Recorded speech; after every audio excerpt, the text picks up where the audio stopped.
ഈ കാണുന്ന സ്ഥലമൊക്കെ ആർക്കും വേണ്ടാണ്ട് കിടന്നിരുന്ന സ്ഥലമാണ്. ആർക്കും വേണ്ടാണ്ട് എന്ന് പറഞ്ഞു കഴിഞ്ഞാൽ കൃഷി കാര്യങ്ങളൊന്നും ചെയ്യാണ്ട് വെറുതെ കിടന്നിരുന്നത്. ഇതൊരു 30 വർഷത്തോളം ഇതേ രീതിയിൽ ഈ കണ്ടൽക്കാടൊക്കെ പിടിച്ചിട്ട് കിടന്നിരുന്ന സ്ഥലമാണ്. 20 ഏക്കറോളം വരുന്ന ഒരു പാടാണ് ഇപ്പോൾ ഈ കാണുന്നത്. ഇത് നമ്മൾ ഫുള്ളായിട്ടും ഈ കിടങ്ങ് ചെടിയൊക്കെ നമ്മൾ ട്രാക്ടറായിട്ട് അടിച്ച് നശിപ്പിച്ച് ഇവിടെ കൃഷിക്ക് അനുയോജ്യമായ രീതിയിൽ നമ്മൾ ബണ്ടുകളും കാര്യങ്ങളൊക്കെ സെറ്റാക്കിയിട്ട് മോട്ടോർ കണക്ഷനും കാര്യങ്ങളൊക്കെ സെറ്റാക്കിയിട്ട് ഇവിടെ നല്ല രീതിയിൽ നെൽകൃഷി ചെയ്തു. ഇതുപോലെയുള്ള തരിശ് ഭൂമിയൊക്കെ നെൽകൃഷി ചെയ്യുന്നതിന് നമുക്ക് ഹെക്ടറിന് 40,000 രൂപ സബ്സിഡി കിട്ടുന്നുണ്ട്. അപ്പോൾ അങ്ങനെയുള്ള സബ്സിഡി കാര്യങ്ങളൊക്കെ നേടിയെടുക്കാനും നമുക്ക് ഇങ്ങനെയുള്ള ഭൂമി കൃഷി ചെയ്യണമെങ്കിൽ പറ്റും. പിന്നെ ഇതിലൊരു പ്രശ്നം എന്ന് പറഞ്ഞു കഴിഞ്ഞാൽ നമുക്ക് ആദ്യത്തിലൊക്കെ നമുക്ക് കുറെ പൈസ നമുക്ക് ചിലവ് വരും. കൃഷിക്ക് അനുയോജ്യമായ രീതിയിൽ കണ്ട നമ്മൾ ഒരുക്കിയെടുക്കേണ്ടതുണ്ട്. അപ്പോൾ അതിന് വേണ്ട ചിലവും കാര്യങ്ങളൊക്കെ വെച്ച് നോക്കുമ്പോൾ നമുക്ക് ഈ സബ്സിഡി കിട്ടിയതൊന്നും ആവില്ല. പിന്നീട് നമ്മളൊരു 3-4 കൊല്ലം സ്ഥിരമായിട്ട് നെൽകൃഷി ചെയ്യുകയാണെന്നുണ്ടെങ്കിൽ നമുക്ക് ആ ഫണ്ടും കാര്യങ്ങളൊക്കെ നമുക്ക് ലാഭമായിട്ട് വരും. ഇതേ രീതിയിലുള്ള തരിശു ഭൂമിയൊക്കെ നമ്മൾ നെൽകൃഷിക്ക് അനുയോജ്യമാക്കി സെറ്റാക്കിയിട്ട് ഒരു കൊല്ലത്തിൽ നമ്മൾ കൃഷി ചെയ്ത് വരുമ്പോൾ നമുക്ക് ചുരുങ്ങിയത് ഒരു 50,000 രൂപ ചിലവ് വരുന്നുണ്ട്. പിറ്റത്തെ കൊല്ലം നമുക്ക് അത്രയും പൈസ വരില്ല കേട്ടോ. ആദ്യത്തിലാണ് നമുക്ക് വരമ്പ് വെക്കുക, അതുപോലെ JCB വർക്ക്, അങ്ങനെയുള്ള കാര്യങ്ങളൊക്കെ ചെയ്യേണ്ടി വരും. അപ്പോൾ അതെല്ലാം കൂട്ടിയിട്ട് നമ്മളൊരു 50,000 രൂപയുടെ ചിലവ് വരിക. നമുക്ക് അവിടെ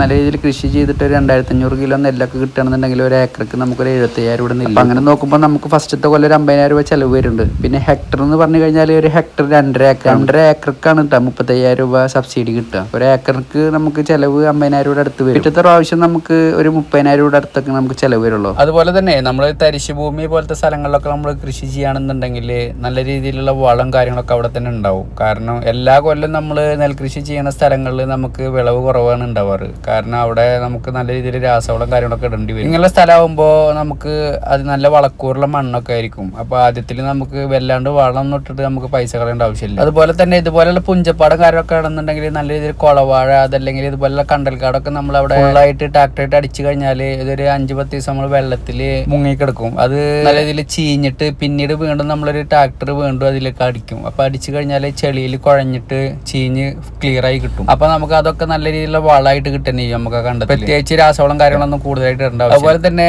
നമുക്ക് ഈ വെള്ളം കാര്യങ്ങളൊക്കെ നമുക്ക് കൃഷിക്ക് എത്തിക്കണം എന്നുണ്ടെങ്കിൽ ഇതുപോലുള്ള ഫ്ലെക്സിബിൾ ഹൗസ് കാര്യങ്ങളൊക്കെ വേണം. ഈ തരിശൂമൊക്കെ ആകുമ്പോൾ അവിടെ കൃഷി സാധാരണ ചെയ്യുന്ന സ്ഥലമല്ലല്ലോ. അപ്പൊ അതുകൊണ്ട് തന്നെ വെള്ളം എത്തിക്കാനുള്ള കാര്യങ്ങളൊക്കെ അവിടെ നമ്മൾ കാണുന്നെ വേണം. സ്ഥിരമായിട്ട് കൃഷി ചെയ്യുന്നുണ്ടെങ്കിൽ കൂടുതലും നമ്മൾ ഈ തരിശൂമിയായിട്ട് കിടക്കുന്നത് അവിടെ വെള്ളം എത്തിക്കാനുള്ള സൗകര്യക്കുറവുള്ളത് കൊണ്ടാണ്. അപ്പോൾ ഇപ്പോഴത്തെ ഒരു അവസ്ഥയിൽ നമുക്ക് ഇതുപോലുള്ള ഫ്ലെക്സിബിൾ ഹൗസും കാര്യങ്ങളൊക്കെ വാങ്ങിക്കാം. അപ്പോൾ എത്ര മീറ്റർ വേണമെങ്കിലും നമുക്ക് ഇടാം. നമ്മളൊരു 5 റോളൊക്കെ നമ്മൾ ഇടാറുണ്ട്. സാധാരണ ഒരു റോള് 100-90 മീറ്റർ ഒക്കെയാണ് വരും. ഇതേ രീതിയിലേ നമ്മൾ നെൽകൃഷി ചെയ്ത് കാണിച്ചിട്ട് തന്നെ നമ്മൾ എങ്ങനെയൊക്കെയാണ് എളുപ്പത്തിൽ ഇങ്ങനെയുള്ള തരിശുഭൂമിയിൽ അതുപോലെ നെൽകൃഷിയൊക്കെ എങ്ങനെയാണ് നല്ല രീതിയിൽ ചെയ്യാന്നൊക്കെ കാണിച്ചിട്ട് നിരവധി വീഡിയോകളൊക്കെ നമ്മൾ നമ്മുടെ ചാനലിൽ ഇടാനും ഉദ്ദേശിക്കുന്നുണ്ട്. ഈ ചാനൽ നിങ്ങൾക്ക് ഉപകാരപ്പെടുകയാണെന്നുണ്ടെങ്കിൽ ഫോളോ ചെയ്യാനും സബ്സ്ക്രൈബ് ചെയ്യാനും അതുപോലെ ലൈക്ക് ചെയ്യാനൊന്നും മറക്കണ്ട. ഇതിനെക്കുറിച്ച് നിങ്ങളുടെ അഭിപ്രായങ്ങളും അതുപോലെ നിർദ്ദേശങ്ങളൊക്കെ താഴെ കമൻറ്റ് ചെയ്യാൻ മറക്കണ്ട. ചെറിയൊരു വീഡിയോയുടെ അവസാനിപ്പിക്കണം. മറ്റൊരു വീഡിയോ ആയിട്ട് ഉടൻ തന്നെ വരുന്നതാണ്.